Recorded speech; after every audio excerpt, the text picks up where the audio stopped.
All right, I think I'm live here. I'm Mr. Beat, and this is Thursday, September 4th, 2025. Thank you for being here on Twitch and YouTube, both. I got to make sure it's actually working because my producer is sleeping right now. But I'll keep my phone playing. You might hear that in the background. What I'm doing tonight is a stream about my real life students, my students in real life. And I've wanted to do this for a while, this idea to have a live stream in which hopefully I have former students. Oh yeah, it's working. Hopefully I will have former students in real life show up in the chat tonight. That is my goal. If you are one of my former students, and I'm not talking my online students, I'm talking my students I actually had in the classroom at one of the 4 or 5 or maybe more classes I taught in. And if that doesn't make any sense, I'll explain why in a minute. I want to hear from you. So please let me know in the chat. I miss kind of having students in real life. I go back to schools from time to time to give presentations, but it's just not the same, you know? And so that's also why I'm doing this. For those of you who don't know, some of you may think I still teach in the classroom. No, I no longer teach in the classroom. I have been a full-time video creator for about over 4 years now. Yeah, because I went full-time in May of 2021. During the pandemic, I realized I could make more money. Sad to say, I could make more money making videos about history than teaching history at a public school or private school or anywhere for that matter, sadly. But yeah, I've been enjoying the ride ever since, and I'm ready to go back. You know, if coach needs me back in the game, I'll go back in the game. But in the meantime, I'm enjoying the ride, even during these crazy times in which AI slop is taking over the internet. And we can talk about that later. At the end of this live stream tonight, I think we can do a Q&A. I haven't done a Q&A for a long time, especially on YouTube. So we'll do that. Also, I have some announcements, a lot of really exciting projects I'm working on currently. A lot of you were asking about my time capsule that I recovered from my high school, my senior year of high school. If you missed that video, check it out. I did a little teaser short video the other day. All right. So yeah, you can see the chat on the screen. That's a new feature. I don't want to be president, but thank you for the kind words. I want to start off actually. The one thing that inspired me to do this live stream tonight was coming across a video by a YouTube channel called Nobody. That's the name of the YouTube channel. And the video is called My Teacher Was a YouTuber. And I started watching this and I was like, oh, wow, this is relatable. Maybe I should react to this with an audience. And then I can answer your questions about my own experience being a YouTuber and a teacher in the classroom at the same time, because it's a unique thing. Not a lot of people can say they do that. So we can react to this video together. And then after that, I'll explain more of my personal experiences with this. And also, I'll keep an eye on the chat. Again, if you are a former student of mine, I want to hear from you. I was recommended a video where the woman in the thumbnail looked suspiciously similar to my high school biology teacher. Naturally, I had to click on it. When I heard the voice, my suspicions were confirmed. This was definitely Mrs. Wilson, not her real name, of course. But the more of the video I watched, the more I doubted myself. You see, the topic of the video was something that I hadn't quite understood in class because my teacher had explained it poorly. She was like a zombie in class, reading directly from a slideshow and not bothering to even stand up or add her own words in between. If kids were passing notes, using their phones, or just straight up talking loud enough to drown out her voice, she would just give them an empty stare before going right back to reading from the slides. It was like she was just going through the motions and barely even existed in the same universe as my class. But the woman in that video, who looked and sounded— See, that was not me when I was a teacher. When I was in the classroom as a teacher, I was probably even crazier in person than what you see me as in my videos. So that was, you can ask any of my former students, I was kind of weird in class. I would bust out my guitar. Sometimes I would jump on a desk, just Dead Poets Society style. I'm not joking.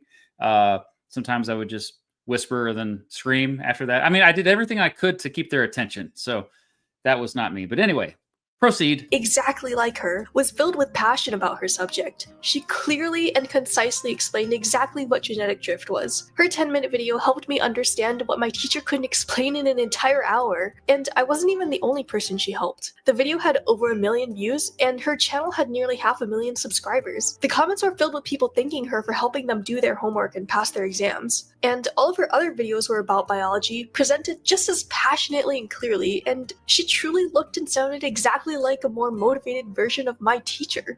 Could this really be the same woman as the zombie I saw in class?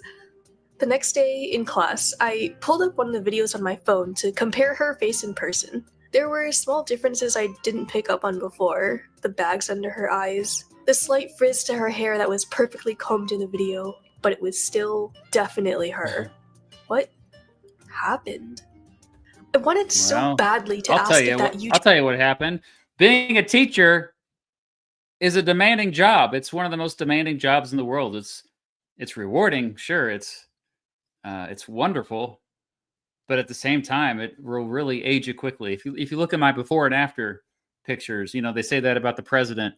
Look at their first year as president and their last year as president. Look at how much they age in such a short amount of time. The same thing could be said about teachers. Look at a yearbook. Pick up your school's yearbook and compare a teacher from 10 years ago to today. You'll see a similar situation. It's a very stressful job. YouTuber was really her, and what happened to all her passion for biology. But I didn't even know how to begin approaching the topic. I didn't know how to talk to a teacher about anything besides class. Heck, I didn't even like talking to my friends about anything besides class. So I waited and watched and tried to figure it out on my own. First of all, the slides she showed us in class didn't read like something the passionate YouTuber I watched would ever say. Did someone else make them? I did a quote search from some random text on her slides and found a PDF with the exact slides she was presenting. Looking at the rest of the website, I found slides from all of her previous lessons too, and a short description that told me all of these slides were included with the teacher's edition of my biology textbook. So she didn't even make the slides she was reading from in class. I felt so cheated. As a student, all of my assignments had to be fully written by me. I could use other resources for research, of course, but never pass off existing work as my own. But somehow, my teacher got to just use some pre-made slides to do her job for her? Sure, she never claimed to be the author of the slides, but it still felt so hypocritical. And knowing that she was capable of doing so much better with her lectures just made it worse. I would rather have her just play the videos in class than watch her drone on soullessly with someone else's slideshow. Sadly, I did that myself. I played my own videos in my own classroom to students, which in retrospect, maybe I shouldn't have done that because they were probably already sick of me at that point. So it's like, hey, you get 30 minutes of Mr. Beat talking to you about, you know, the Civil War or something. And then, oh, we're going to switch now to a video featuring the same guy that just was talking to you for the last 30 minutes in a video format.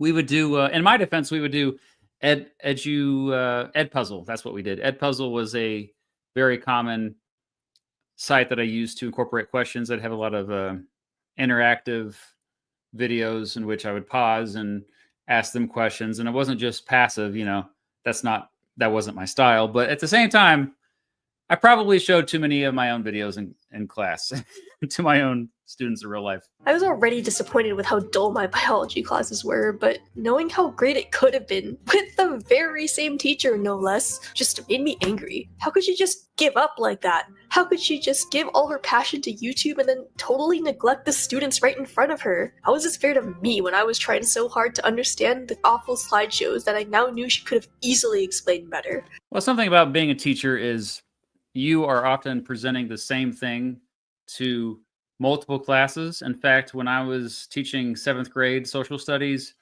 I was presenting sometimes the same exact presentation 6 different times every single day And so by the time you probably saw your teacher, I assume it was the end of the day. They were tired. When you're doing it for a video, you can do it whatever time of day you want. You can, of course, you're putting the makeup on, or I don't wear makeup, by the way, but I mean, I would if it helped me, but I don't think it would help me anyway. But yeah, you're perking up because you know that you potentially could have a very big audience. As it turns out, I recorded some videos early on. I did not anticipate having that big of an audience, and I didn't look very good. My shirt was wrinkled, or perhaps I had a nose hair sticking out of my nose that was a little long, or my haircut's always been bad, but you know what I mean? Like, you really hype yourself up when potentially you could be reaching, uh, thousands, if not tens of thousands, if not hundreds of thousands of people with your lesson that you do on YouTube. So I think that's the difference that explains this person's teacher's the different demeanor, both in compared to being on YouTube versus in the classroom. After that, I didn't even pay attention anymore.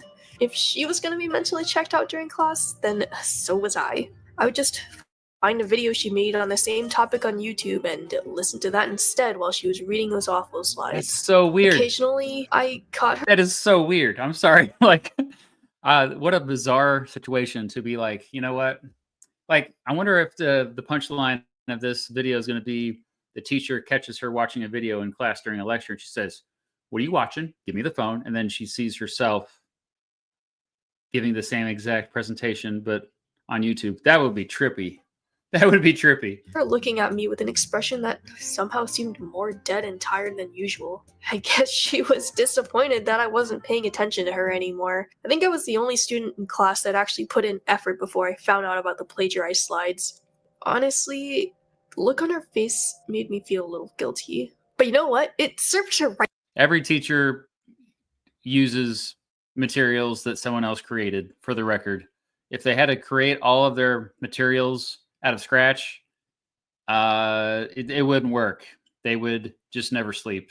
For not having any integrity. I was here to get an education, and her very own YouTube videos were better for that than her class was. Things only got worse when the next exam rolled around. I saw multiple choice questions that was phrased poorly and had 2 correct answers. I read and reread it a few times in case I was misunderstanding it somehow, but I felt confident in my knowledge, so I took the test up to the teacher and asked about it. Hey, on this question, I think both B and C are correct. Let me see. Huh. You're completely right. So you were paying attention. For a moment, I could see the woman who actually cared about biology shining through her eyes. I wasn't. I was watching YouTube videos instead. Your YouTube videos, actually. Oh. Class, there was a poorly phrased question, so I'll give everyone a free answer on that one. Just choose option B for question 32. She handed my exam back to me with an unreadable expression on her face. I so wished to ask more, but time was ticking and I had to finish the rest of the test. When I finally got the test back, I did a quote search on the questions in the test. My teacher's reaction made it seem like she hadn't even written the questions, and knowing that her slides weren't her own, I thought it was pretty likely that the test questions came from somewhere else too. And lo and behold, this is also very common. An entire PDF question bank of exam questions that also came with the teacher's edition of my textbook. I saw literally every question from my exam in that PDF. Looking back at earlier chapters, I saw questions I recognized from previous exams too. And the whole question bank came with an answer key. Well, that complicated things. I was already getting an A in biology. It wasn't like I needed to cheat to succeed, but now I had the answers to every question that could ever be asked on any exam in my biology class. The thing that angered me most about this situation was how much my teacher was cheating. I felt cheated out of my education, and I wasn't about to cheat myself out of an education by studying an answer key instead of studying the subject itself. No. I was determined to confront my teacher about all of this stolen material and demand answers. I would argue that a lot of teachers do this. A lot of teachers entirely depend on the teacher materials that are provided by their school district or school that has all the answer keys, has everything laid out for them, all the lesson plans. So Yeah, I hate to break that to you if you're currently in middle school or high school and you're like, is that really true? Does that really happen? It happens probably more often than you realize, sadly. That wasn't me because I thought that a lot of times the materials that were provided sucked and were outdated, and they were because we didn't have enough funding, but that's often why I made the videos, is because I was like, you know what, I can do better than this to teach the kids. So, but anyway, a lot of teachers don't do that. They're not as motivated to do that. They're busy. They're passionate about other things. It's okay. After school the next day, I found her in her classroom, grading last night's homework. Despite my resolve, I wasn't sure where to begin. All the fiery objections I rehearsed in my mind evaporated when I saw the dead look in her eyes. "Did you have a question?" she asked after I stood too long in the doorway. No, but I do want to tell you something. Yesterday I searched up the questions from our last exam. I ended up finding the answer key for the entire question bank that goes with our textbook. Does anyone else know? That you... No, unless they found it themselves. That's all I said out loud, but on the inside I was screaming. That's the part you care about? Getting caught in your mass plagiarism? You don't even care if I was cheating. You only care that other people don't know that you've been cheating us out of an education this whole time. I'm sorry. What? I know you found my YouTube channel, and I'm sure you have a lot of questions. All I can say is that the school asked me to stop working on that and not to talk about it to students. I wish I could do better for you, but I can't right now. Please just don't tell anyone else about any of it. I don't know what I could do if I don't have this job anymore. I wonder if the story is true. I just realized that this YouTuber could just be making this story up. But assuming this is true, it's a little surprising. What I personally experienced is a lot of principals were very supportive of what I did. Of course, by the time I was teaching at Aubrey Bend Middle School in Overland Park, Kansas, everybody knew I had a YouTube channel. Everybody knew that I made history videos, and it was fine because the videos were not that controversial. They primarily they were curriculum driven. They followed the curriculum of the stuff that the students needed to learn about. So it wasn't that big a deal. The next job I had after Aubrey Bend Middle School was at Tonganoxie High School, and the principal there was incredibly supportive of what I did. I did have a weird issue when I was at the middle school, though. I guess I can go ahead and bring it up now. There was a parent that complained. They found out I had another channel. I have several channels, by the way. I have like 7 YouTube channels. But apparently somehow, it's probably because one of my students found out and they told their parent, but they found out that I had a comedy channel, air quotes there, comedy. I have a surrealist, absurdist sketch comedy channel called Zany Time. I make videos with my brother. Sometimes my friends and family help out with them, and they're goofy. They're still family friendly. There's nothing rated even PG-13 or rated R.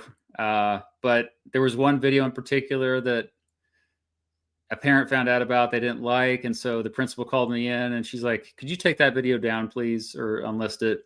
And that was it. It was no big deal otherwise. But yeah, so that was the only thing I can recall. Otherwise, though, principals, other teachers, parents were incredibly supportive of my YouTube videos.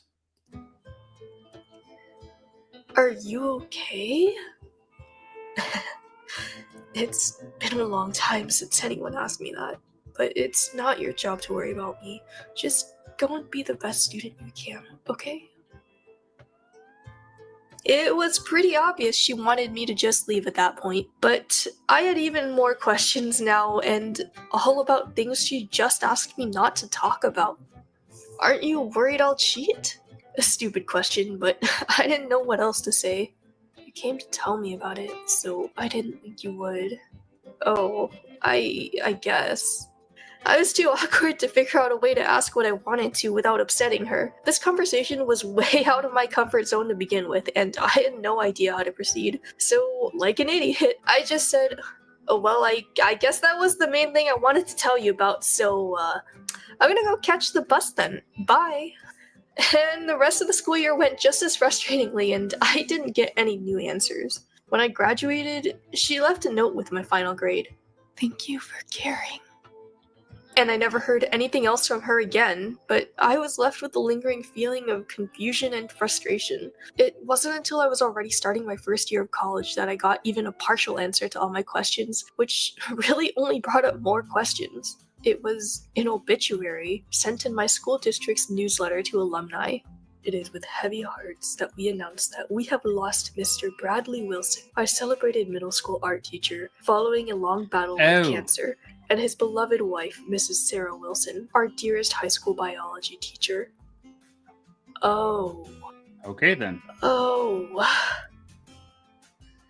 So all year, she must have been worrying herself sick over her husband's illness. I never knew that was happening. But then again, the high school students in my district didn't really keep track of what happened in the middle school, and they never specified what happened to Mrs. Wilson, but since she seemed physically healthy and she passed on close enough to her husband to include them in the same obituary, well, in hindsight, it was pretty obvious that she was incredibly depressed all year.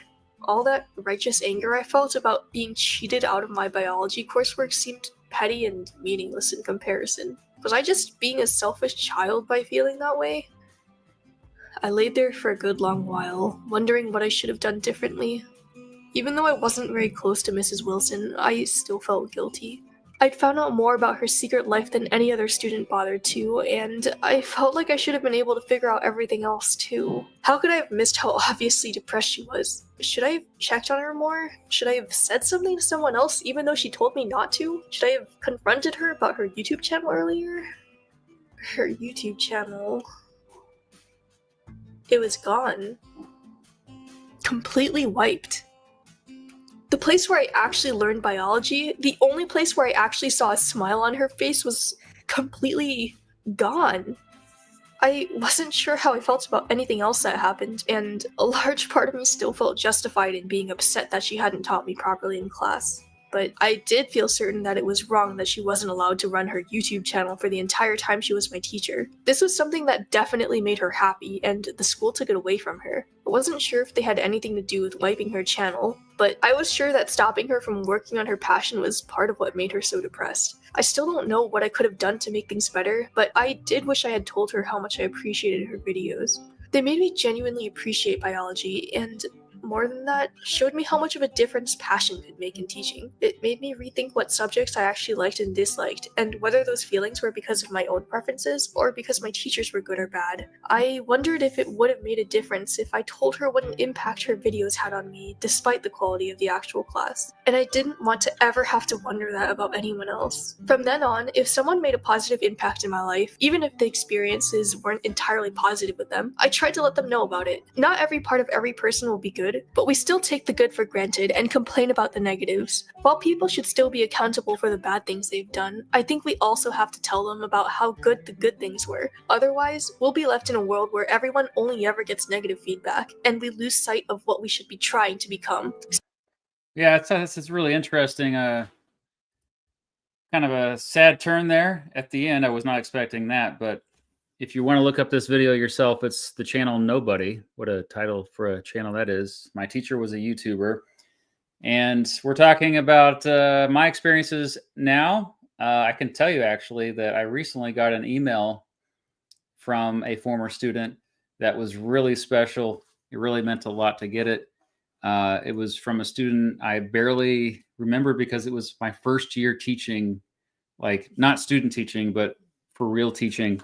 And I don't think I did very well that year because it's hard to teach. But anyway, she just had some kind words to say, and it was really nice of her to send that email and just saying I had a positive impact. And at the time, she didn't appreciate it and was not the best student or the best behaved in class. And I was like, you're fine. But yeah, that was pretty cool. I get emails like that from time to time because, you know, she had somehow stumbled upon one of my videos and she's like, that's Mr. Beat. I had him in class. So that was pretty neat. Anyway, so yeah, about my experiences, I do see some super chats I want to answer. Bay State history. Thank you so much. Yeah. the Bleeding Kansas video is coming out tomorrow. That's one of my announcements. Is I redid an old video I made about 7 years ago now. Holy crap, I'm getting old. But I made a video back in the day about why Kansas and Missouri hates each other, why Missourians hate Kansas and why Kansans hate Missouri. There's a big sports rivalry, especially with basketball and football. And the universities, University of Kansas, University of Missouri, every time they play each other, it's intense, man. It's insane to intense, insane, and other words that begin with the prefix N. They are playing tomorrow, not tomorrow, Saturday. KU and MU are playing in football for the first time since 2011. And so I was hyping up about that game. I'm like, I'm going to redo that video. And so this time I went all out, and Mrs. Beat and I, who Mrs. Beat's in the chat, we went out and filmed all over Kansas and Missouri, especially Mrs. Beat. Shout out to her. She got a lot of good aerial footage. She's a drone pilot, if you didn't know. And then we filmed on location at the exact spots where a lot of Bleeding Kansas stuff went down, especially here in Lawrence.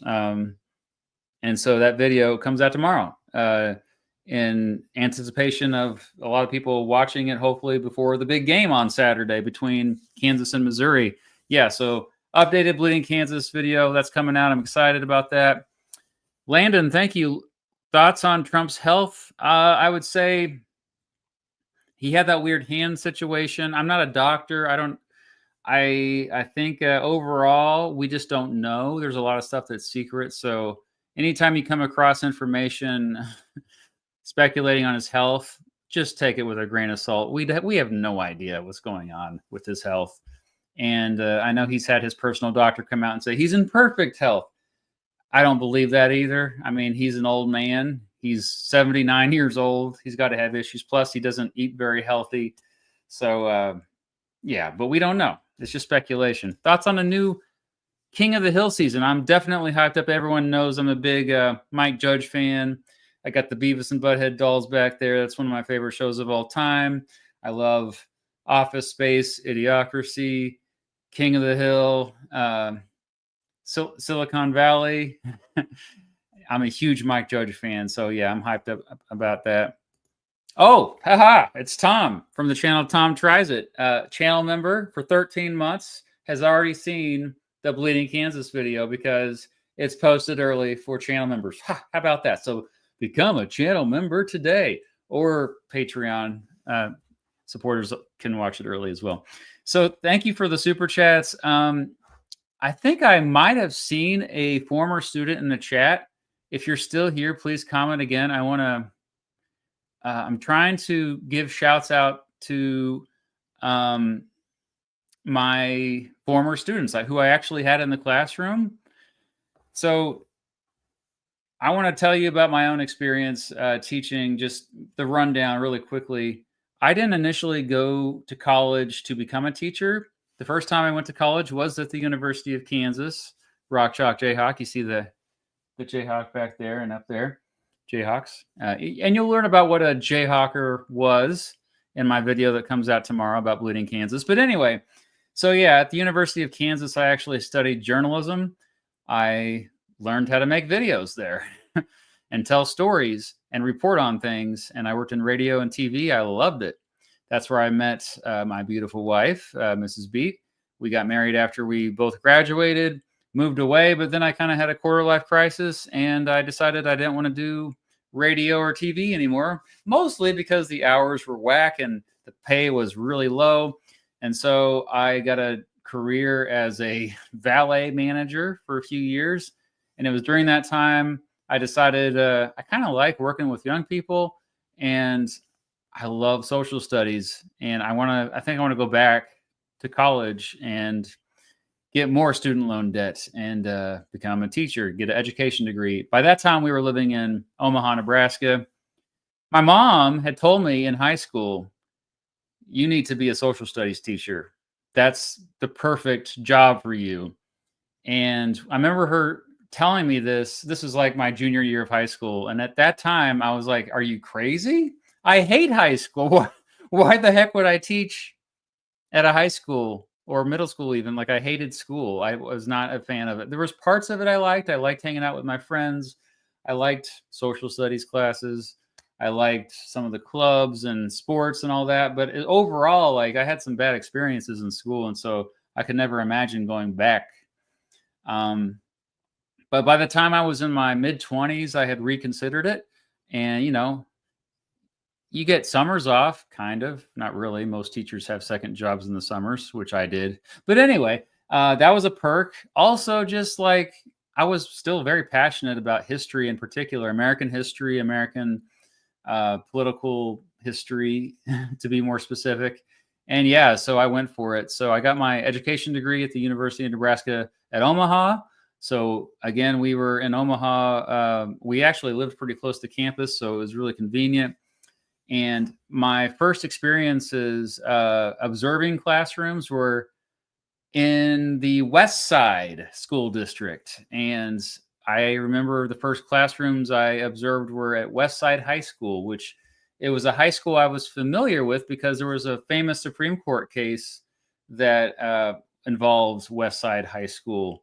If there's anybody from West Side High School from Omaha, Nebraska, let's hear from you in the comments right now, or in the chat, I guess. And then the first school where I student taught at, I student taught at West Side Middle School, and that was 8th graders. So I pulled up the website there. A lot of these websites are really wonky, bogged down my internet, man. But anyway, West Side Middle School, shout out to this was in 2009. I remember Michael Jackson died around the time that I began student teaching at West Side Middle School. And it's a pretty actually wealthy area, but a very diverse school district.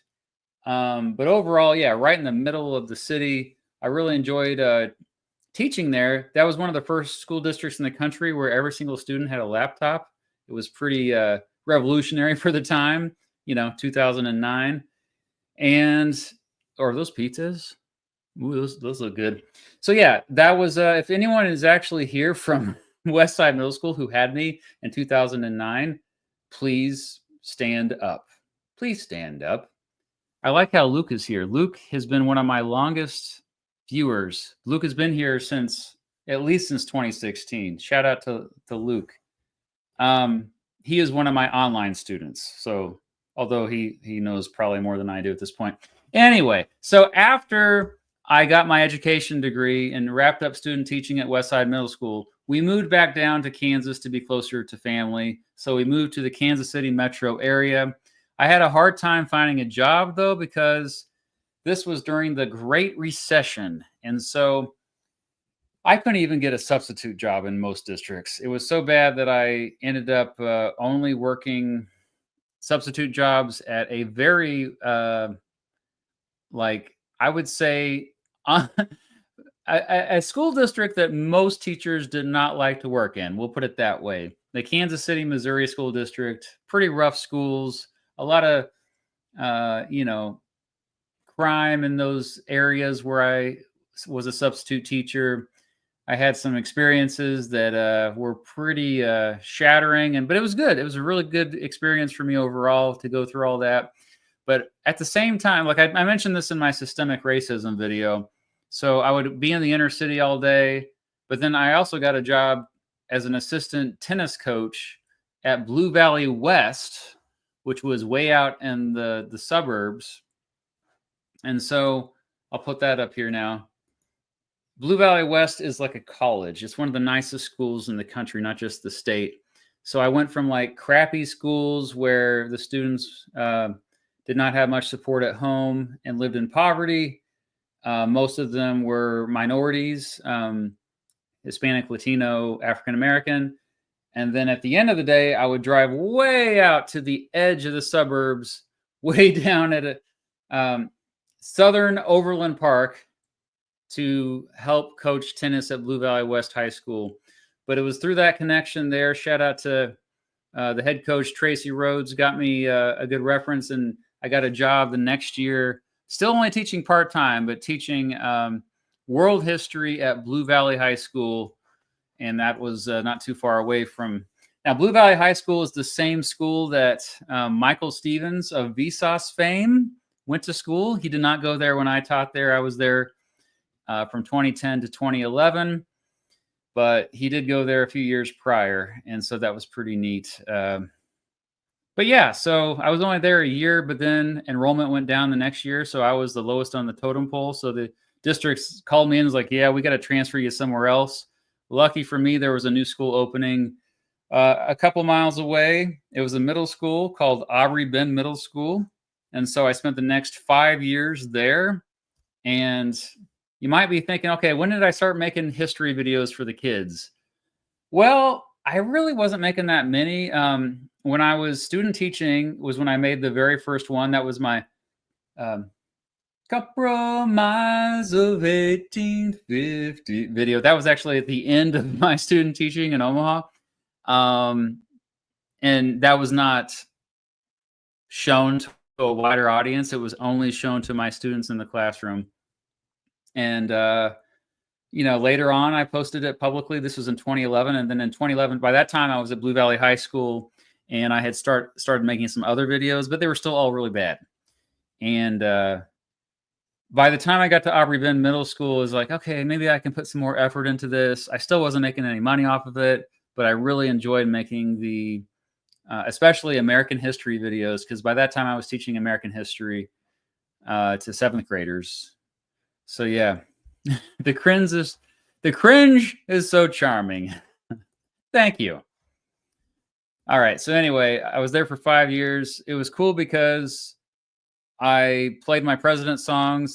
By this time I had all my president songs made. We performed them live for the students, and that got a lot of attention. In fact, local news media outlets covered it multiple years. They came out when we did President's Day concerts. Shout out to Dave Thomas, a colleague, another teacher there. He taught science, but he is a great guitarist, and he helped play live. And then Chris Huggard as well, ELA teacher who was a great drummer who helped perform with me live. He also played a couple Electric Needle Room gigs that were not to students, so that was pretty neat. But yeah, we wanted to move closer to where Mrs. Beat had got a job. She got a job in Lawrence, and that's just so happens to be where we're at today. Also where the University of Kansas is. So after she got a job in Lawrence, I looked for a new teaching gig closer to Lawrence, and that's when I found the job at Tonganoxie. So Tonganoxie High School is where I spent the next 6 years. So I taught in the classroom for 12 years total, if you include the substitute teaching. And I left Tonganoxie High School in 2021. Like I said earlier, my principal there was really supportive. Everybody there was really supportive. My video I made about anti-Semitism, the history of anti-Semitism, it's called Why Do People Hate Jews? It's one of the first videos I made that went viral, semi-viral, I guess you could say. If you go back and watch that video, the people I interview at the beginning, those are my colleagues, the other social studies teachers at Tonganoxie High School. Most of them are no longer there. I think the only one that's still there is Tiroff.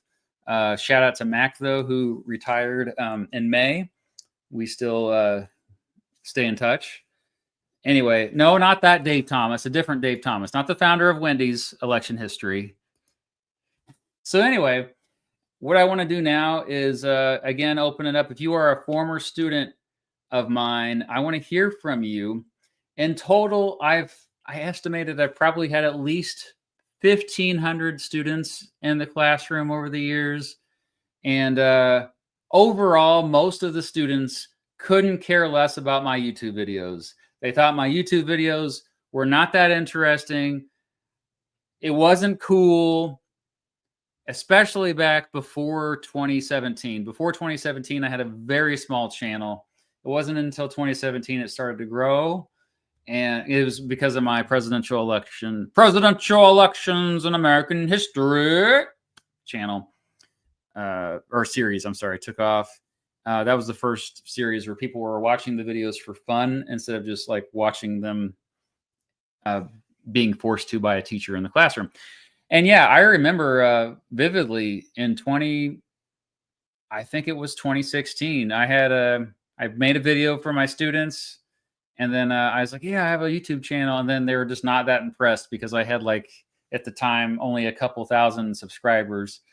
By the pandemic, that had changed, and by the time we came back after that horrible pandemic year, and then it was rough, the year 2020 to 2021 school year I'm talking about, that's where it was hybrid, man. We had like some students were at home learning remotely, not very well, and then everyone else was in the classroom with masks on, and I was wearing a mask, and it was hard. It was really just a hard year for everyone.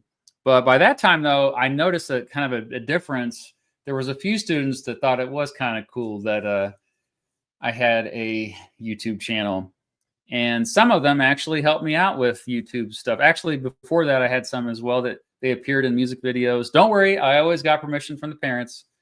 But yeah, if you go back and watch my social studies parody songs, here, I'll pull one up.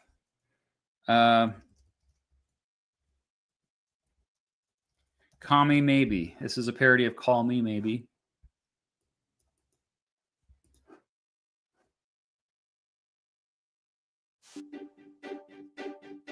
World War I is over now, Bolshevik revolution, communism spreading now, all thanks to Karl Marx, the proletariat rise. They've been private property back in the United States. Most really don't like this. Their fear was rising, panic all around them, red scare. I can trust you where you think you're going, baby. Hey, I just met you, and this is crazy, but I think you are a commie, maybe. You look suspicious and a little lazy. I will report you to the government, maybe. Hey, I just met you, and this is crazy, but I think you are a commie, maybe, and all the other Reds aren't American. Okay, we have a former student here. Sam, which Sam are you? Hello, Sam. We got a former student here. Your two best friends wrote Commie Baby. This is, they appear in the video here later. Here they are. Yeah. They actually wanted to be in it. So this is me dreaming a dream sequence.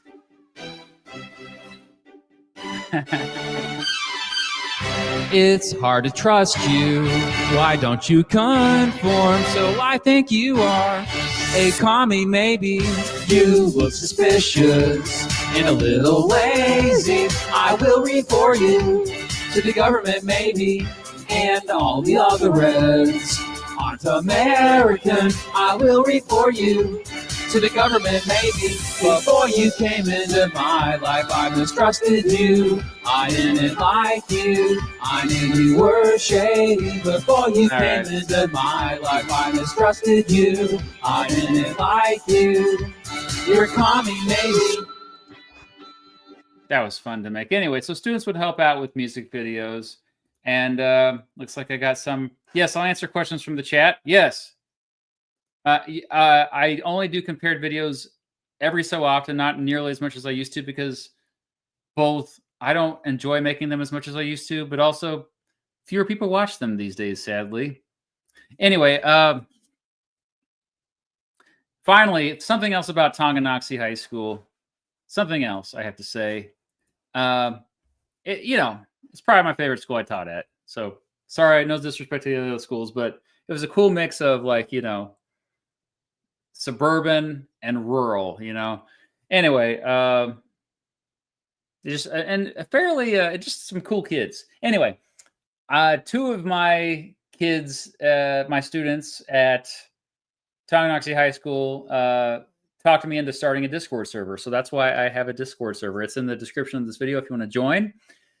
Those are my students now. But shout out to Torrent. I don't know if he wants me to share his real name, but he's the one who literally started my Discord server.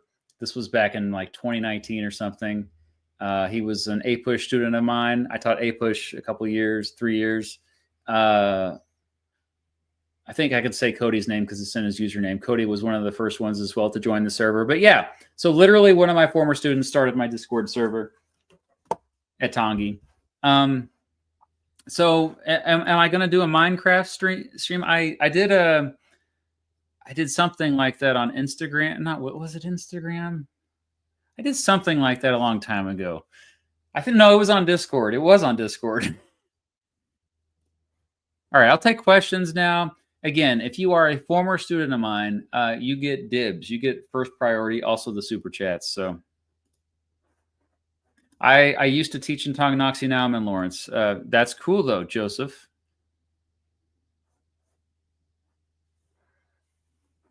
Torrent. Oh, we got somebody else from the Discord server here.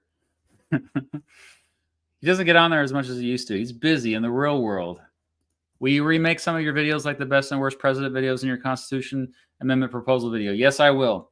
That's the plan. I don't know when yet. I kind of want to wait till after Trump's out of office before I do, if you know what I mean. He's bad. He may be the worst. I haven't fully decided on that yet. But also, I've changed my mind about a lot of presidents. I've changed my mind about Warren Harding, about Richard Nixon, about Grover Cleveland, even about William McKinley. Especially since I'm working on a William McKinley video right now. Oh, yeah. What am I working on right now? Well, the Bleeding Kansas video comes out tomorrow. I also have next week, actually probably will be, a lot of people ask about the time capsule video. It's taking extra time. I haven't even buried the time capsule yet. So it was going to be next Friday, but it's probably going to be the Friday after that for the time capsule video. So that's September 19th. I have a video about James Monroe I've been working on forever that's coming out after that. James Garfield and other James presidents. No, that's all the James presidents. I already did James Madison, James Monroe, James Garfield, and William McKinley because I went to Ohio. I mean, I know it was very Ohio of me to do that, but that's what I did. Me and Vlogging Through History met up.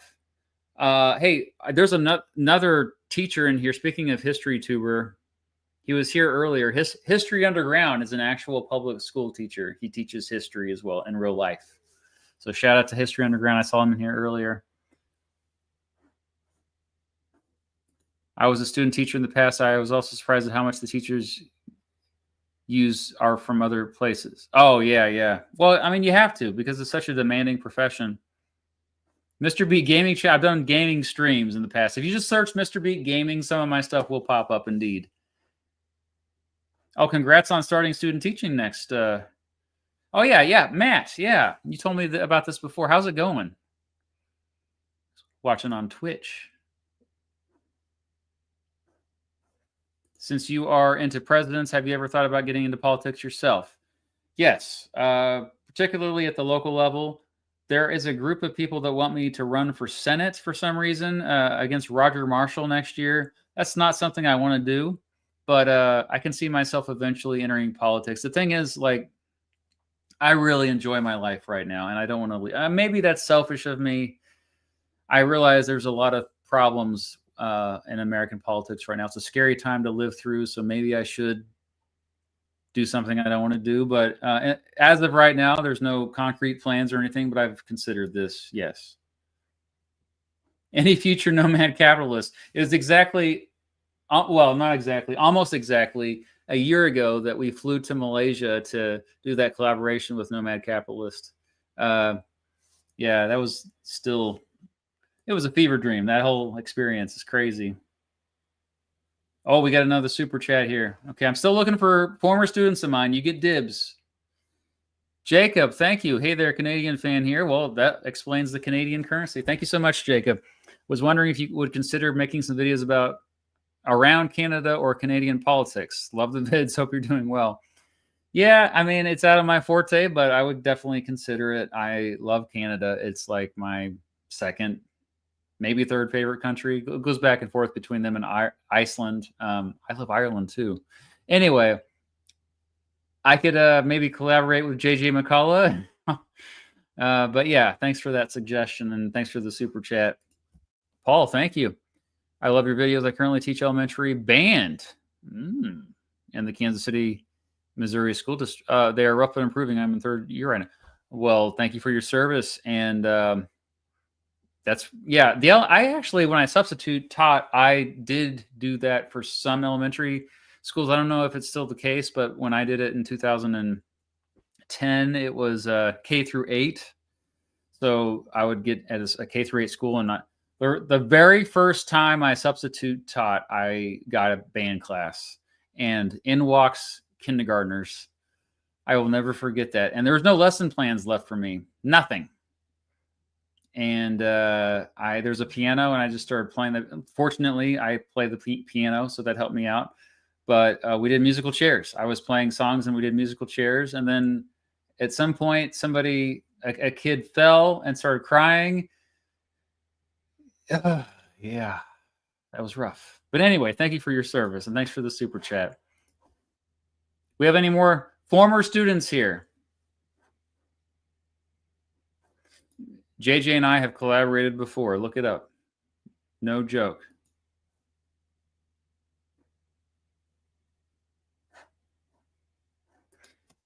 I am curious, when you had students that acted up, what was that like? In my case, it was dealing with students who were wildly racist and super inconsiderate of others' feelings. Yeah, no, like I had to break up 2 fights in my 12-year teaching career. One was between a girl and a boy, and that girl was really going to town, like punching the crap out of this guy to a point where, yeah, she actually hit me when I was trying to break them up. Otherwise, I was pretty chill. I think if you were to ask most of my former students if there's any here, none of them want to be here. Although I'm Facebook friends with a lot of my former students. But yeah, like they would probably say that I was pretty chill. Like it took a lot to get me upset. I rarely raised my voice. I did have limits, but I think that's mostly just because I like to, to have a rigid routine at least. But there was all kinds of flexibility, and I did like a lot of interaction and a lot of if you were to walk into my classroom when I was a middle school teacher, it might seem like chaos, but it was organized chaos is what I used to call it. So yeah, I've heard of that. Somebody brought that to my attention last year. There is a loophole. I know if you're looking up everybody else. I don't want to explain it right now, but it's kind of crazy. Where's Sam? Where did Sam go? Some of you don't want to reveal your identities. How do students react to you being such a huge YouTuber? Like I said earlier, most of them couldn't care less. They actually were not that impressed. Yeah, it's kind of funny. There's Sam again. See, former student. Which Sam are you, though? You don't want to share your last name. Just email me. It's okay. Your classes also sparked my journey into economics and my interest in politics, especially after we did. Oh, iCivics. I loved iCivics. Oh, and about being president. Okay. Yeah. iCivics were great. I mean, I used iCivics for both the high schoolers and the middle schoolers. That's how good they were. Good to know. Good to know. Where's Torrent? There he is. Ladies and gentlemen, the legend. The legend. Is it the real Torrent? Will the real Torrent please stand up? The one who started my Discord server. I had Torrent for, I was his A-push teacher, his economics teacher. Wasn't there something else? Wasn't there 3 classes? We went on field trips together. But yeah, he really helped me a lot with YouTube stuff and Discord. So forever grateful to you. Favorite part of being a teacher is the relationships you have with the students. It is something. It's like, it's really hard to stay optimistic, especially these days. And I think a lot of interacting with younger folks really lifted my spirits because it reinforced the idea that the future is going to be so much better because so many of my students were just good people, had empathy, were intelligent, way more intelligent than I was when I was a student. That's for sure. We got another super chat here. Holy crap. Election history. Thank you. Wow. Hey, man, I want to thank you for the advice you gave me a few months ago about starting a history channel. You are an absolute legend. Thanks again, and your advice has really helped. I hope it has helped. That's great to hear. Everybody subscribe to Election History, by the way. Yeah, they know their stuff. They really know their stuff, and learned a lot from. I catch your stuff from time to time as well. Yeah, thank you. No, thank you, Brody. Yeah, shout out to Brody as well. Hey, there. I'm gonna forget a lot of people. Hey, Nick is here. There we go. Join the Discord server. Can we make Nick a mod? I know he was asking earlier. Econ, A-Push, and Government. That was the third one. Thank you, Torrent, for any school stories from when you were a student. Well, if you watched my short I released the other day, so my senior year of high school, this was the second year I had taken publications class, which that was just a class at Augusta High School in which we worked on the newspaper, which only came out like once a month, and the yearbook. And we often had free time in there. And my friends Dan and Kevin and I, we would goof around a lot. We'd go to Rhonda's to get coffee when we should have been selling ads. Mrs. Gibbs never knew. Rest in peace. Mrs. Gibbs died a few years ago, but she was pretty laid back. And so she kind of just let us have a lot of freedom. So we'd drive around town. But one time when we were back in the classroom and we had nothing to do, we decided we wanted to start a time capsule. I don't remember whose idea it was. It was probably Kevin's or something. But there was this empty outlet in the wall. And I was like, oh, this is cool. We unscrewed it, and like this little secret spot, that nobody knows about. They think it's an outlet, but there's nothing there. And it's like, let's hide some stuff in there, and we can check on it, later on as a time capsule. And throughout the rest of the year, we would stick stuff in there, and yeah, we kind of forgot about it, as most people do about time capsules. But recently, when I decided I was going to make a video about time capsules, I was talking to my friend Dan. Him and I still talk all the time. He lives in town. My friend Kevin lives out in Colorado, but we brought it up from time to time. I wonder if that time capsule's still there. Nah. There's no way it's still there. So yeah, 25 years later, I decided to go ahead and it's a shot in the dark, but let's check it out. Let's see if it's still there. I reached out to the principal there, who is younger than me, by the way. And I think he is. He didn't respond initially, but I finally got his attention. And I don't think most people at Augusta High School know that I am a YouTuber or that I went there or anything like this. They might know that Barack Obama's grandma went to my high school, which she did. Barack Obama's grandma went to the same high school I did. There's a fun Mr. Beat lore fact for you. But no, they finally got back to me and said, yeah, this crazy dude wants to see if there's a time capsule on the wall. I guess we'll let him in. And this past Friday, I went in there after the kids left and checked, and it was there. And you're going to see the full video and everything that was in it when the time capsule video comes out. So there's my story. I used to be a student too. I'm still a student. Who was the most mid president? That's a great question. Is it William Henry Harrison? Because we really never got a chance to see how good or bad of a president he would have been, because he was only there for 30 days. So yeah, I think it's got to be William Henry Harrison. Any other students that I actually taught in the classroom here?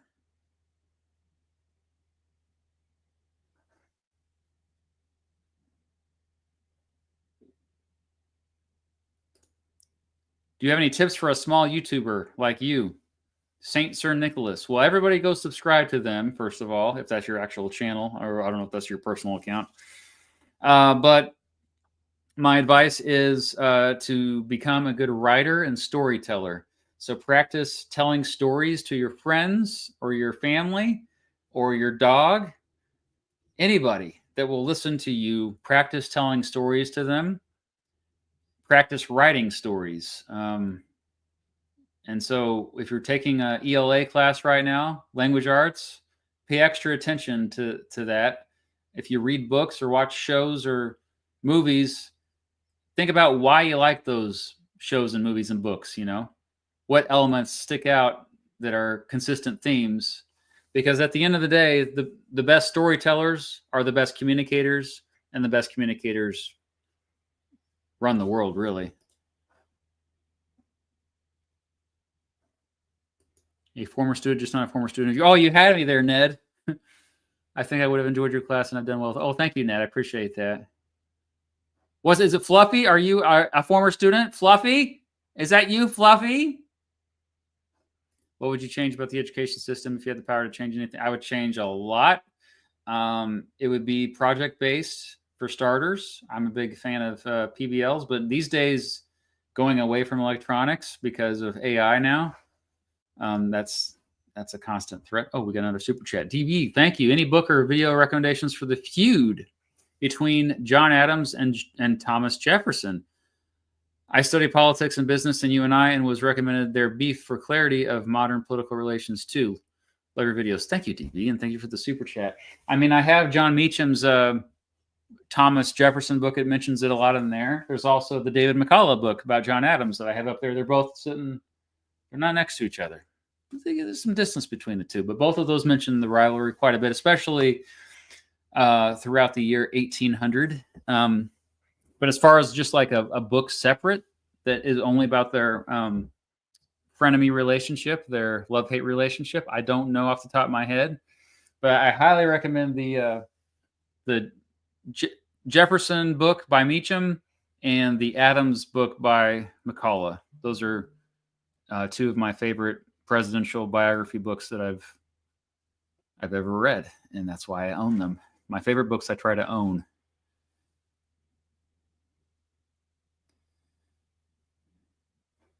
You did enjoy watching my videos in class? That's good. See, I thought it would be torture. Like, or you just get sick of me, but yes, I did. See, I did. I'm Torrent. I'm sorry I did that. Do I hunt or fish? No. I hike. I kayak. But no. I'm sorry. My students are getting their Chromebooks tomorrow. It's been pretty neat, pretty nice seeing them without them for these first few days. Honestly, if you're teaching right now, I would just abandon the electronics whenever possible. But yeah, I'm glad that your state has a ban on phones. That's a start. But if you could just disconnect the internet from those Chromebooks, I would recommend that, because AI is out of control now. It's so easy to cheat. Oh, cat lover, hello. Well, good. There's Nick again. The Nick Rebellion. I don't know what this is about. Okay. Join the Discord server. The link is in the description. It kind of gets really weird there. Yeah, there's a lot of AI slop history channels. Anytime you see one, I highly recommend you just click don't recommend channel. Just keep doing that over and over, and eventually I think YouTube will finally get the message. Helmer is here. Oh, good to see you, Helmer. Kind of hard to cheat when it comes to music class with AI. That is true. That is definitely true. Favorite presidential election? Probably either 1824 or 1912. Yeah.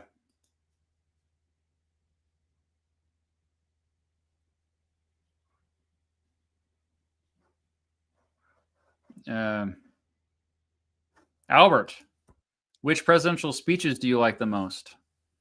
I think John F. Kennedy was an amazing speaker. I especially like his "We will go to the moon" speech. That's probably my favorite presidential speech ever. Unfortunately, we don't know what a lot of the speeches sounded like because they were not recorded, because that was before that technology existed. But I think Theodore Roosevelt, probably, despite his higher pitched voice, had some pretty good speeches. You couldn't really hear them, but you could read them. Oh, is that oh, thank you. Thank you to Lock Horde and the Acolyte Orchestra. What do you think about online schooling?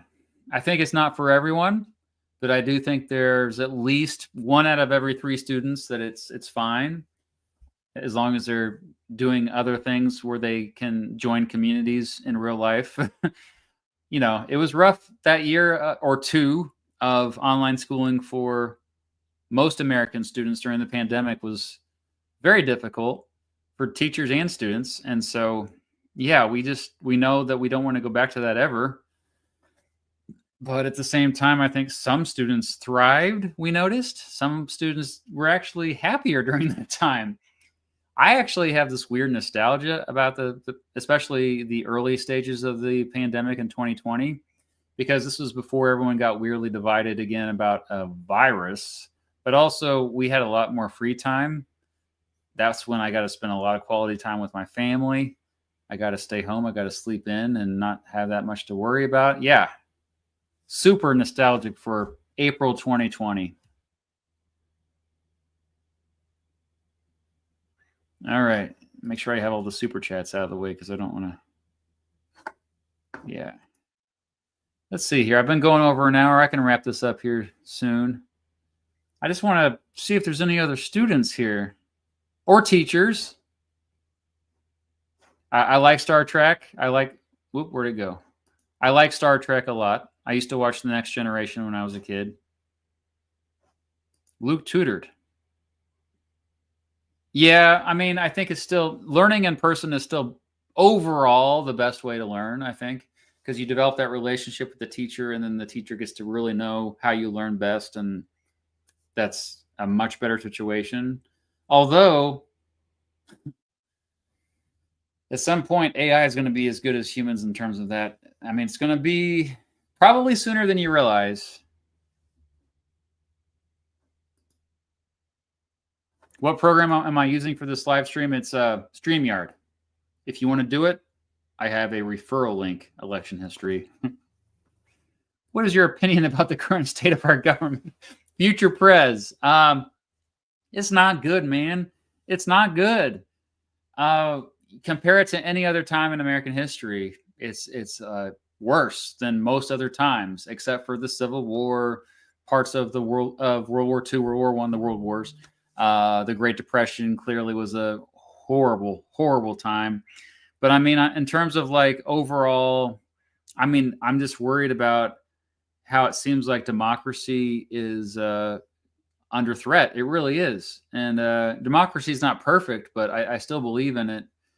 And we just have really a lazy executive branch in particular. They're lazy and incompetent mostly. Some of them are competent, but most of them, I don't really think they know what they're doing.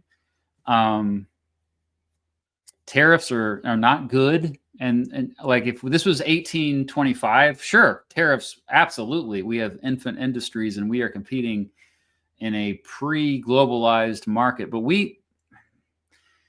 watch my video about tariffs if you don't understand why tariffs are horrible. We have the highest tariffs now than we've had since 1933. So we've had the highest tariffs in nearly 100 years.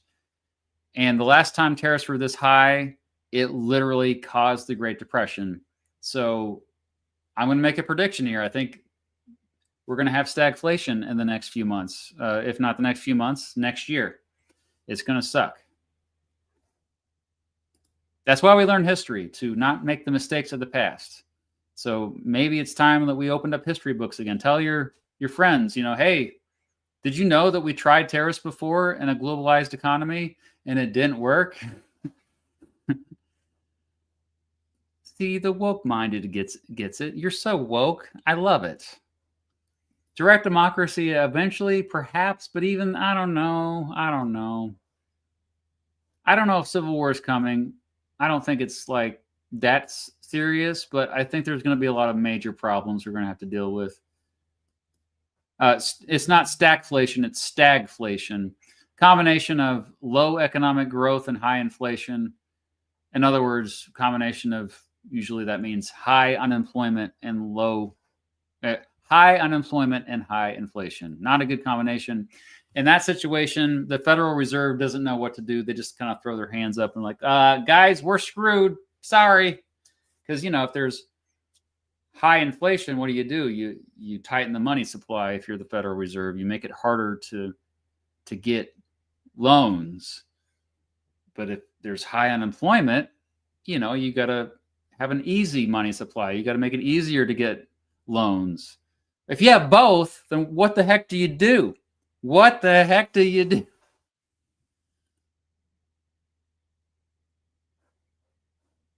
Is the Department of War again, which it used to be called the Department of War until the early 1900s. So they're just kind of going back. I mean, Trump likes McKinley. He's already been using the Alien Enemies Act, which is one of the worst laws in American history from 1798, not the 1800s even, the 1700s. So that doesn't surprise me. But that's just like, that's not really a big deal. Renaming a department. Did that actually happen, though? Was that official? What do you think is the best approach to combating anti-intellectualism? I'm making a video about this, actually. I'm going to release this hopefully before the end of the year. I've already written parts of the script, but it's we need to trust experts again. And I know what I said just triggered a segment of my audience just now. That's okay. But I'll make the case why we should trust experts and explain how the vast majority of people are only experts when it comes to one thing. They're not even experts at two things. But that's okay, because we live in a society that runs very well that way when everyone's specialized in just one thing that they're hopefully passionate about. Where do you see the future of the Republican Party after Trump is out? I think it's going to definitely continue the trend towards more populism, which I think is a good thing. But it will splinter because after the cult leader dies or is out of power, which he may only leave once he's dead. Let's be honest here. There will be a splintering. So there'll be a power vacuum. Don't just assume that J.D. Vance is going to fill that. Yeah. Well, there's a lot of questions here. Any other super chats? They get priority. Or students in real life.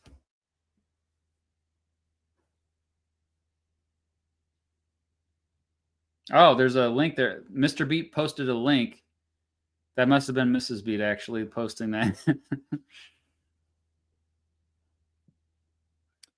Okay, let me see. I'm scrolling down. Sorry. Let me see. Predictions for how long until he bites the dust?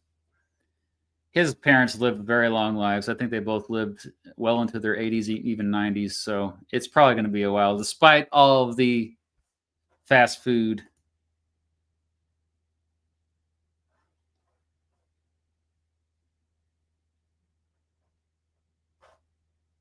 Where are your most recommended places to get your news from, both biased and unbiased? I mean, I always tell people Ground News. They've been a sponsor, and I was using it before they sponsored me. So that's why I decided, hey, you want to be a sponsor? Because they show you where the bias is. It's not perfect, but there's no perfect one source. As far as like investigative reporting, I think AP does really well. They do a lot of good work. Reuters, ProPublica. Oftentimes, if you're trying to get especially foreign policy news, it's best to get that news from a news outlet that's not American. So if you're trying to figure out what Russia is doing, you're not going to find out, or you're not going to get that from Russia Today, RT. You're going to go somewhere else like Al Jazeera. And same thing, yeah, with American, you're not going to go to CNN. You're going to go to Al Jazeera or BBC to find out what the United States is doing, because they're going to be just like by default more neutral. But overall, like there is no perfect source. I think we need to stop just relying on reaction channels to get our information. We should listen to people who are actually on the ground reporting, actually at locations where events are happening. Like if I just told you about something that happened on the other side of the world, why would you trust me that I got it all correct? It's better to go straight to the source, the person, the people, the organization that's closest to where the actual event happened, What do you think of sending the National Guard to Chicago? I think it's a horrible idea. I have leaned libertarian most of my life. I don't understand how you can call yourself a libertarian and support that kind of thing. Crime has been bad there for a long time, but that's not, you don't, oftentimes our government is, they think that the best thing to do when there's something bad is to attack the symptom, not the root cause. Like, compare it to like a medical situation, you know, like you get shot. Well, you could just put Band-Aids on the wound, but the root problem that's going to cause the infection is the bullet. The root cause of crime is poverty. And there's no serious discussion about ending poverty in the United States. We could do it. We could end poverty. People that say, oh, you can't end poverty, they're full of crap. There's ways to do it. There's actually research on this. There's actual research on this. So they're lying to you if they say you can't end poverty. So it's just really sad that we're always attacking the symptoms, not the root cause. But yeah, I don't like militarizing the police. I'm an anti-militarization of the police. This is the biggest reason why I'm pro Second Amendment for this type of stuff, because somebody's going to get killed accidentally. Probably a peaceful protester is probably. Remember what happened at Kent State? Wasn't that long ago? Kent State. I made a video about Kent State. Look it up. Oh, we got more super chats. Department of. That's a great band. Sean, thank you. I honestly thought January 6th and his post-2021 conduct was a game ender for Trump. The fact that it wasn't is insane to me. Yeah, me too. Yeah, I mean, January 6th really changed my perception of him in general. I mean, I thought he was bad before that, but like it was a new level after that. Because it's treason. That was treason. Have your thoughts on RFK Jr. changed since you released your video talking to his supporters? My thoughts of his supporters have not changed. But yeah, he's just turned into a sycophant. If you don't know what that word sycophant means, it's just basically someone who's a butt kisser. They're a butt kisser. He just kisses Trump's butt now. He's not a free thinker. He says he's a free thinker, but he's not. He's not. So he used to be. I think, yeah. And also, like, he does, it just, you follow the money. A lot of things he says, it's like you can trace it back to like him making money. And to me, that's, yeah, it's sad to see how he has fallen. But I get why his supporters support. I mean, even as recently, he was the leading guy running for president, speaking out against corporate welfare. And that was really promising to me. So it's just really sad to see how he kind of joined the swamp. Sycophant. Did I say sycophant? I was thinking of NSYNC because they're my favorite band. Just kidding. They're not my favorite band. Radiohead's my favorite band. Sycophant. Sycophant. A person who attempts to gain advantage by flattering influential people or behaving in a servile manner. They're a butt kisser. That's what they are. In order to gain power. I've never, listened to me, Billy Dean. I've never called myself a centrist. Other people have called me that. I've never labeled myself anything other than leaning to the left, leaning libertarian. And I never say just libertarian or like, because that's not my identity. My ideology is not my identity like it is for many of you. I think that's actually one of the problems with politics in this country, especially if you look at the current divide between liberal and leftist. When they agree on 85% of things, they agree on 85%, but that 15% they attack each other, mostly because it's profitable to do that. It's profitable to attack a liberal if you're a leftist, and vice versa. You also have audience capture, so you're like, anyway, I don't call myself a centrist, but I do find myself much more leaning to the left than I used to. And I think Trump is a big reason to Like, I guess I never realized it before, but I've changed my mind on a lot of issues, it's weird because I talked to my dad the other day, and he still considers he's always called himself independent, but he's voted Republican his whole life. We talk about issues, and we agree on a lot of things. We agree there should be term limits. We agree that corporate welfare should end. We agree that gerrymandering is bad. We agree that there's too much money in politics. We agree that the First Amendment's really important and the Second Amendment's really important. And we agree on so many things. And we get caught up in these stupid labels and these stupid tribes. And just, it's so old. It's boring at this point. You're either, in my view, you're either for authoritarianism or you're against it.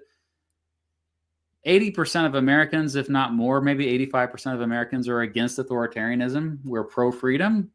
Why are we like letting the 15% take over why are we letting this 15% lead us on a path towards authoritarianism where we're just shredding up the Constitution? Starting to rant now, so I swear I don't have a soapbox down here, but I guess this is my channel, so whatever. I radicalized my students like Torrent.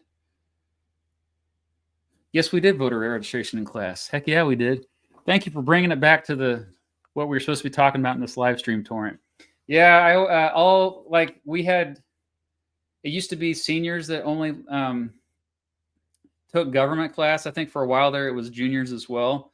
And so that was a little weird with juniors because juniors couldn't vote yet. But if you were a senior and you were 18, I had you register in class, and then that was your assignment. You got a grade for it.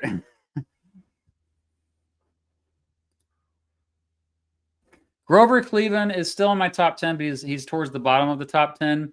He's still I still think it's important character-wise, because if you are a lead enforcement, if you're at the head of an executive branch, whether it be the federal level or a local level, state level, it doesn't matter what level of government, you need to have the right temperament. You need to have the right interpersonal skills. And he had those. So I made a video about what makes a good president. And if you watch that, you'll understand, oh, this is why he likes Grover Cleveland so much. Even when he did bad things, like the way he reacted to the Pullman strike, I think was not good. Even when he was he had bad policies with Native Americans. But overall, I think character still matters. People make fun of me for this, I think they just got done reading. They're like, oh, I just read Machiavelli, so Mr. Beat's full of crap. No, you got to read more than Machiavelli, especially when you live in a democracy, which we live in a democratic republic. We're both a democracy and a republic, just so we're clear. You got tanned. That's because I went outside. I was hanging out outside a lot. I filmed 7 videos over the past month and a half where I was outside all day and I didn't wear enough sunblock.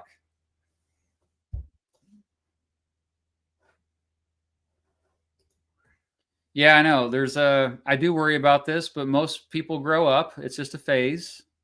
So I do think that most of these, especially young men that are thinking that Trump is this wise guy or Andrew Tate's a wise guy, despite them being sex offenders, I think they will eventually grow up. A lot of times people don't fully grow up until they have to take care of another human being. I think that's when I fully grew up, when I had kids of my own. It took me a while to grow up.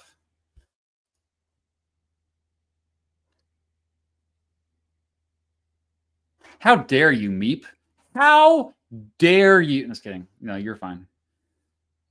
Jack, you're not late. Can I see your tardy pass, please? Just take a picture of the tardy pass, put it in the chat. Thank you. Bucky, all this Cleveland slander tonight. I'm just joking. I'm just giving you all a hard time. If we have midterms, I think Democrats will retake majorities despite gerrymandering, just because Republicans are so unpopular right now, which they should be, because they're all sycophants to Trump. Sycophants. They don't have courage. They're not leaders. There's not many leaders in the Democratic Party either, though. We should really stress that point. Not very many leaders in Congress at all right now.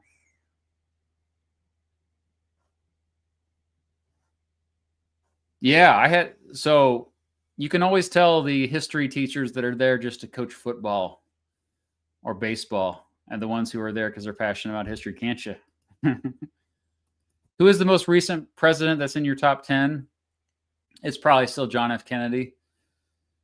Yeah, John F. Kennedy, I would say. Do you believe that the current administration may change the AP U.S. history curriculum? Well, they don't have the authority to do that. That's an independent. That's not government. That's not a government sanctioned thing.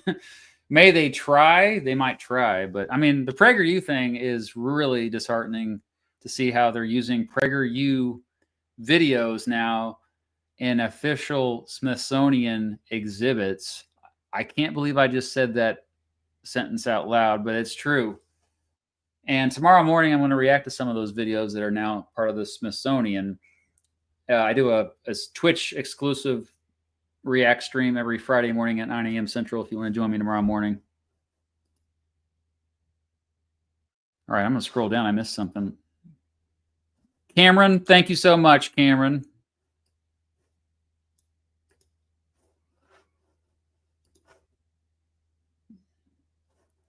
Bra is right, Mr. Mister. We're not doomed. Don't be a doomer. Doomers are basically, it's just reactionary. You might as well be a, I just tweeted this out. You're basically a conservative. You got to keep fighting. They want you to feel defeated. But you have agency. You can take action, Damon. I want you to take action. We're not doomed. Okay? We still have the First and Second Amendments. They haven't taken those away from us yet. 7 hours of PragerU videos, wasn't it? Yeah, that was several years ago. I might do that again, though. But no, I'm just going to do like an hour. It's not going to be 7 hours. Don't worry. What do you think about Marjorie Taylor Greene speaking up with the Epstein? I got to say this. My opinion of her has gotten a lot better the last few months. She is somebody who's like a leader.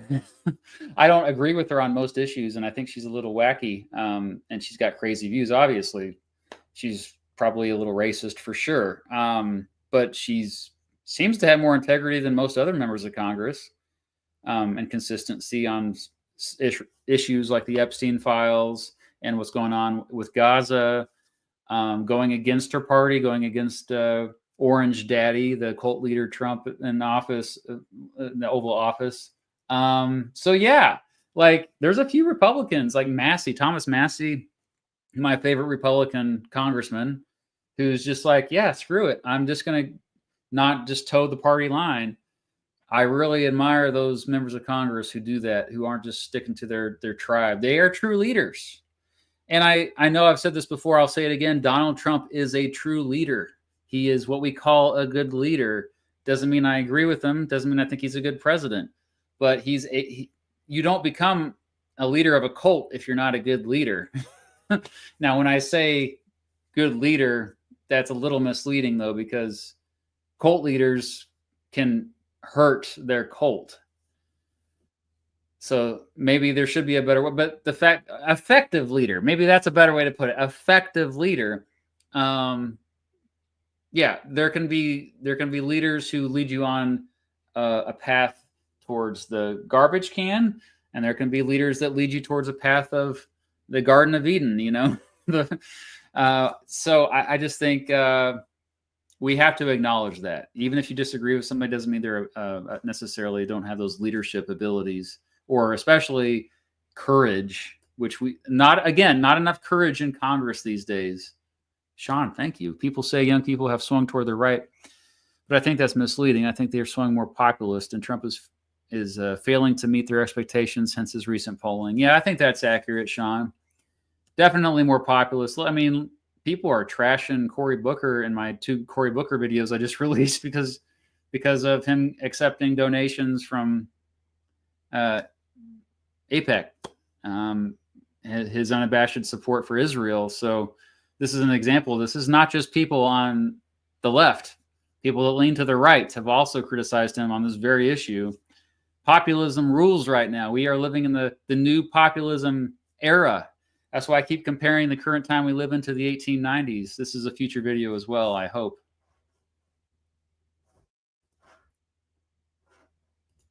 All right, we'll do a couple more questions. We got, whoa, a former student.